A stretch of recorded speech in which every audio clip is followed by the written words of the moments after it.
What's up, everybody on YouTube? It's your boy, the Memphis Accelerate, coming at you with a deck profile for Chaos Darklords of 2020. Today's deck, we are featuring 2 copies of Darklord Morningstar, 3 copies of Darklord yugioh, 1 copy Darklord Tezcatlipoca. We got 2 Lackluster Soldiers, Envoy of the Beginning, 1 Chaos Emperor Dragon Envoy of the End, 1 Chaos Dragon Reptilianne, 2 Darklord Superbia, 2 Darklord Christia, Triple Wolf, the Lightsworn Beastie Boy, 1 Black Dragon Clap Serpent, a White Dragon Wyver Buster, Triple Raiden, Hand of the Lightsworn, Triple Four Mage Tricky Clown, Triple Darklord O Pleasure, Double Felis, the Lightsworn Archer, Electromagnetic Turtle. For spells, we got double Solar Recharge, double Darklord's Contact, 1 Reinforcement of Army, 2 Trade-In, 1 Foolish Burial, 3 Banishment to the Darklord, 3 Charge of the Light Brigade, 2 Chaos Space. Our only traps are 1 Sanctified Darklord and double Necrofusion. For our extra deck, we've got ourselves 2 copies of the first Darklord, 1 Chaos Ruler, the Chaotic Magical Dragon, 1 Borlode Savage Dragon, 1 Draco Berserker of Tenyi, 1 Dingirazu, the Orcus of the Evening Star, 1 number 68 Sanafon, the Sky Prison, 1 number 23 Lancelot, Dark Knight of the Underworld, 1 Minerva, the Exalted Lightsworn, 1 Mekk-Knight Crusadia of Rabat, 1 Boar Sword Dragon, a Saryuja Skuldred, Nightmare Unicorn, Condemned Darklord, and Masquerena. The side deck we go over in a bit. So this is a very combo-heavy sort of deck. We're doing a lot of searching, a lot of drawing, and a lot of milling. The whole idea of this deck is just keep drawing, milling, set up the graveyard, set up a field, go for an OTK. Very nice deck. We have a lot of different searching and milling and drawing options. Let's go through them.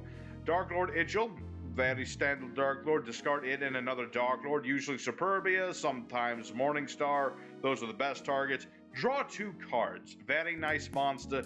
Can also let you reuse your spell traps of the Darklord variety, such as Banishment and Contact. So long as it's on the board, you're just going to pay 1,000 life points. Not a big deal. Very nice monster. Like I said, you usually get that out with Superbia. Superbia is a nice boy because if you revive him from the grave, you can revive your Darklords from the grave.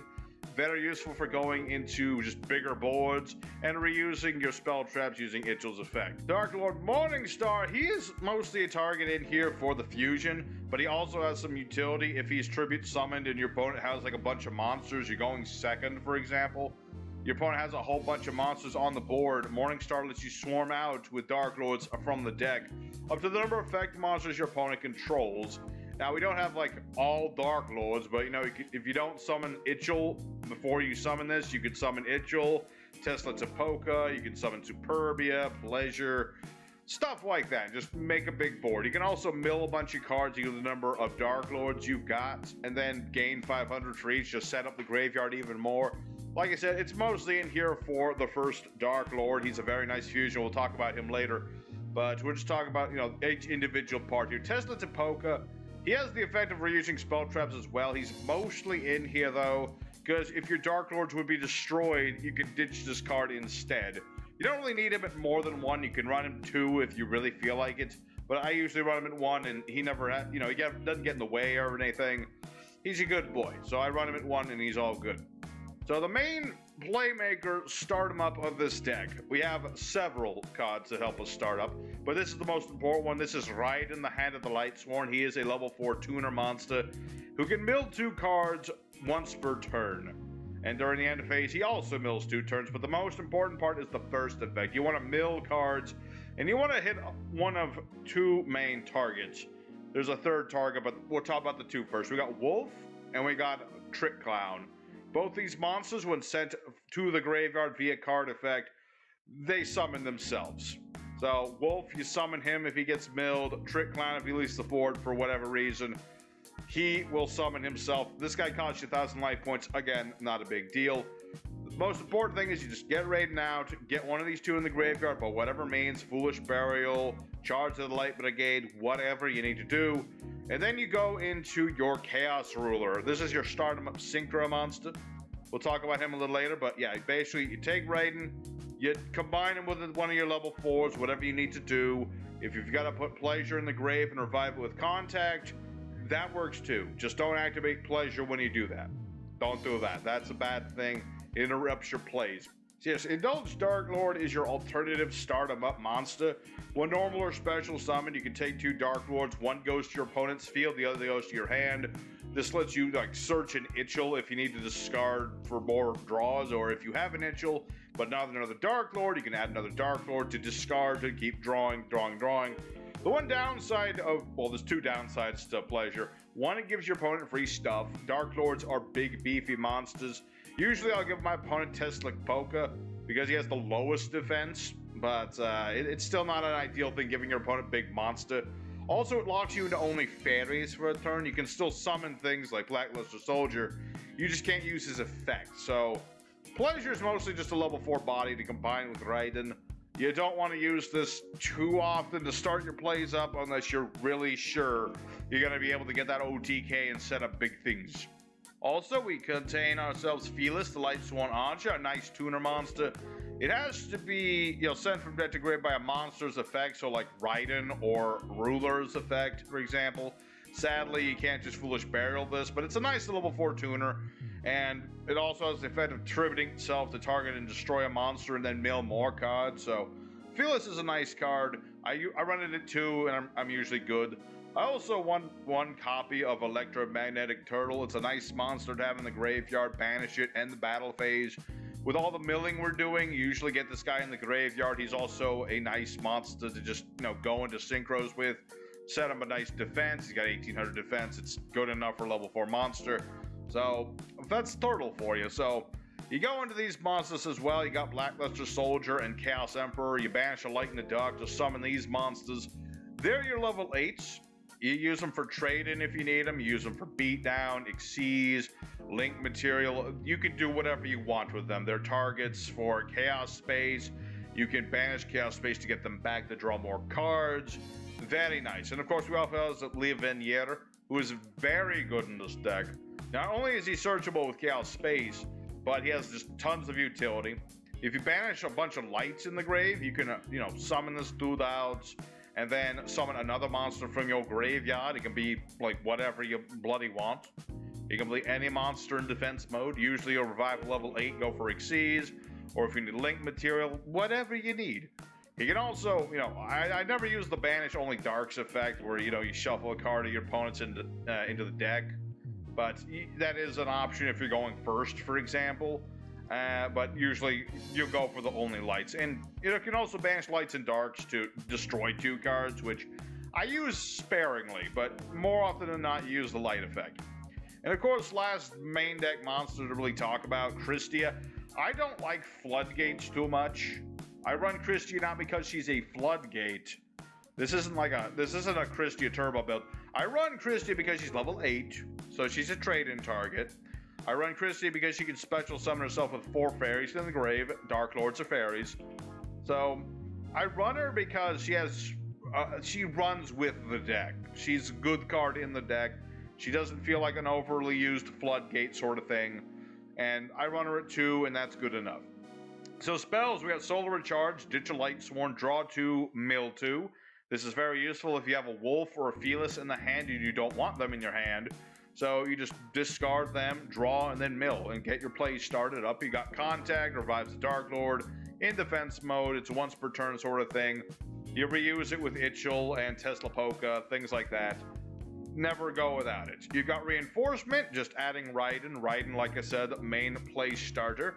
Trade in, discard a level 8, draw 2 cards. We run a lot of level 8s. We got Blackluster Soldier, 11 Year, Superbia, Christia. That's what, 1, 2, 3, 4. That's 7, 8 targets for trade-in. You could run another trade-in if you wanted to. I run it at 2. I'm usually just fine there. Foolish Burial, don't need to explain that too much. Send Wolf, send Trick Clown, send whatever you need. Send Morningstar so you can do the fusion. It's just a card that helps set the graveyard up for whatever you need. Banishment just searches a Darklord card, any monster, the spell traps, whatever you need. Never go without 3 of this. It searches all your stuff. Charge of the Light Brigade is one of our best cards if we just have nothing to go by. You mill 3 cards and you search a Lightsworn monster. So you'll mill 3 cards, search Raiden. If you're very lucky, you will also mill Wolf. And then you won't even need to worry about Raiden milling things to get your play started because you already have a Wolf. So, very nice card, never go home without 3 of it. Chaos Space is a nice card. You ditch a light or dark monster from hand to grave. Add a light or dark monster that can't be normal summoned set with levels 4 to 8. So you can get Blackluster Soldier, Chaos Emperor, Levenier, or you can get Wyvern Buster or Clap Serpent, who I forgot to mention. Of course I did. It's all fine. You summon these guys by just banishing a light and a dark monster. If they leave the board, you search the other one. It's very handy when you go to start yugioh if you use one of these dudes, and the other's in the deck still. But it's also Chaos Space. You can banish it from the graveyard, target a banished light dark that can't be normal summoned or set, and then you put it on the bottom of your deck and draw another card. So it's got utility.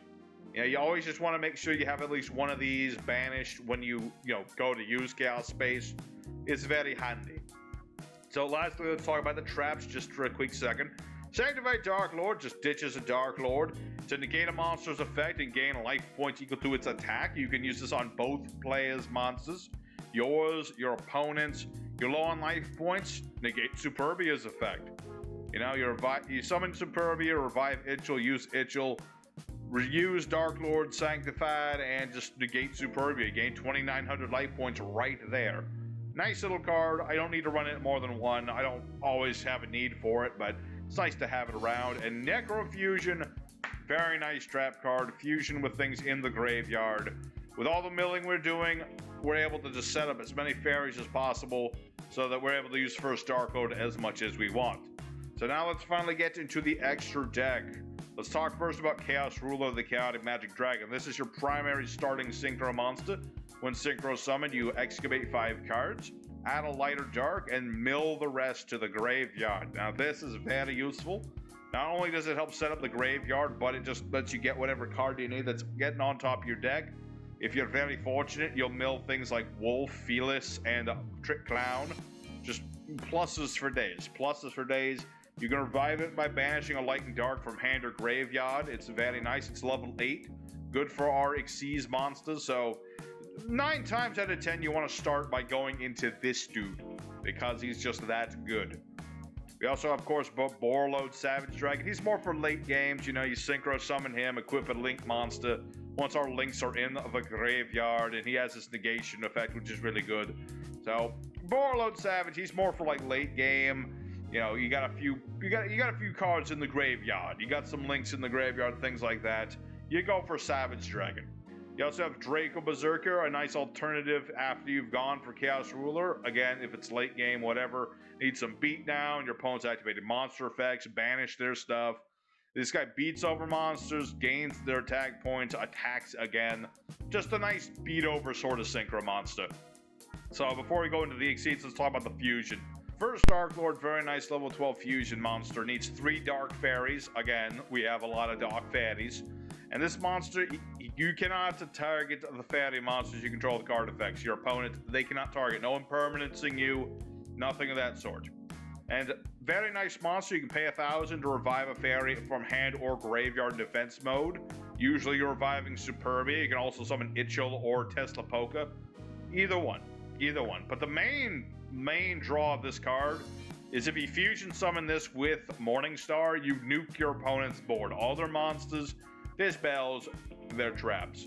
And so that's one of your main sort of comeback, you sort of mess with your opponent sort of plays, is that once you've milled a bunch of Darklords, you set your Necrofusion, they start doing stuff, they start building up their board, you flip Necrofusion on them, drop this boy on them, nuke their board. It's funny, it just completely screws people over, it really does. So I run it at 2. Usually I only summon 1 in a duel, but it's always nice to have an extra just in case. So let's look at our Xyz. We're running 3 level 8, or rather rank 8 monsters. We got Dingirzu, very nice monster, can protect your monsters by detaching material. Most important effect of Dingirzu, you can send a card of your opponents to the graveyard. Non-targeted, non-destruction removal, very nice.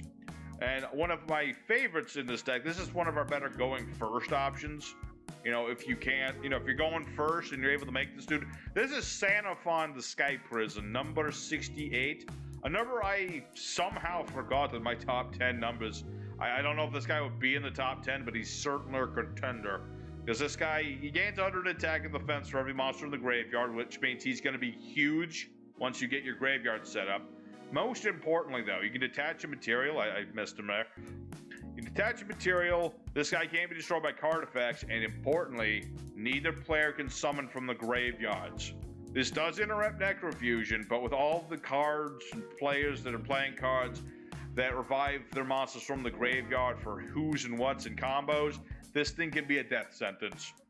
You know, just completely stop your opponent from swarming out with like Deathspot 001 combos, things like that.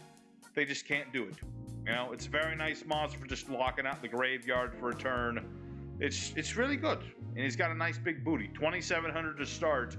I've seen him go way over 4,000. So, Xenophon, very nice going first monster. We also have Lancelot, another decent going first option. You gotta be careful with him though. He can negate a spell trap or monster effect by detaching a material. You just gotta be aware that he also negates your stuff. So he is a good option for just, you know, being able to lock out your opponent. He can attack directly and then pop a card when he does damage. It's a very nice monster. You just gotta be careful with him. We also have another important monster. This goes hand in hand with Chaos Ruler, Minerva. Detaching a material, you mill 3 cards. If you mill Lightsworns, you draw cards. And this is just important not only for setting up the graveyard, it's also good for just, you know, drawing some cards. You know, most of the time I don't always mill Lightsworns, but when I do, it is just plus city. It is a plus city USA. You know, you mill a couple wolves off this, you draw 2 cards, get 2 wolves, and just keep going. You keep going and going and going.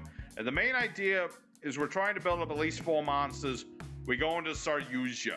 Yugioh, just draw 4 more cards, lets us summon monsters from the hand, boosts our already big monsters attack by 300. He's a very good boy. We try to go into him as often as humanly possible.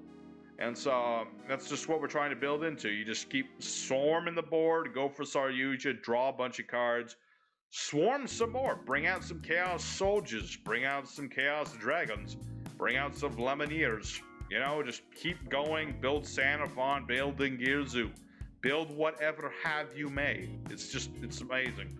We also, of course, have Boral Sword Dragon and Avramax for beating over and protection. We got Nightmare Unicorn, which I go into like sparingly, just, you know, spin a card back to the deck. You got Masquerena, just standard sort of link monster to give your big links protection. Lastly, talk about the Condemned Darklord. This guy is pretty neat. You can tribute summon your fairies by banishing cards from your graveyard instead of tributing, which is pretty good. Also good is you can discard a card to take any Darklord to either put it in your hand or send it to the graveyard. Nice for setting up your Morningstars. Also in the end phase, you gain 500 life points for every fairy on the field, so it's a nice little monster. I go for this every once in a while, and I'm just able to, you know, get Darklord, Morningstar in the graveyard, get things in my hand. I can search Yugioh, put it in my hand, discard it, draw more, etc., etc. All you need is 2 fairies on the board, usually Superbia plus whatever that's been revived using Contact, you know. I'll just go for that, and it all works out pretty good. So let's quickly look over the side deck here. You got Chaos Creator, since we have a whole bunch of light and dot monsters, obviously. You can revive your banished monsters with this. It's, again, a level 8 monster. I didn't run it because various reasons. We already have plenty of level 8s. If you want to take out Christia for this, go right ahead. Whatever you want to do to build up even bigger combos. You got Harpy's Feather Duster, which if you're going second and your opponent's playing, you know, whatever deck that runs a whole bunch of spell traps, if you're up against like just trolls or whatever, just nuke the back row. You of course got triple tactical talents. We have run a 50 card deck, and you can get Ash Blossomed hard in this deck. Not often. Usually you can play through an Ash Blossoming. But if you feel like you are just want to hedge your bets and remove, I don't know, take out Solar Recharge, put in some tactical talents, go right ahead, do whatever you want. Another copy of Trade-In and Chaos Space if you feel like your space isn't chaotic enough and your trade-in needs more trading. You got Twin Twisters for more spell trap removal. You got Darklord's Rebellion and Darklord Enchantment if you want more Darklord spell traps. You know, this lets you pop a card, this lets you take control of a monster, whatever you want. And of course, we have another Necrofusion just for more fusion goodness. So anyway, guys, that's going to be my deck profile. Stay tuned because I got a quick replay to show you with this deck in action. And if you want more replays, there'll be a link in the description to more duels. That's actually going to be in the comment section, one or the other. Regardless, I hope you guys enjoyed. Smash the like button for Darklords. Your boy Memphis, see you next time. Thank you very much for watching. Take care.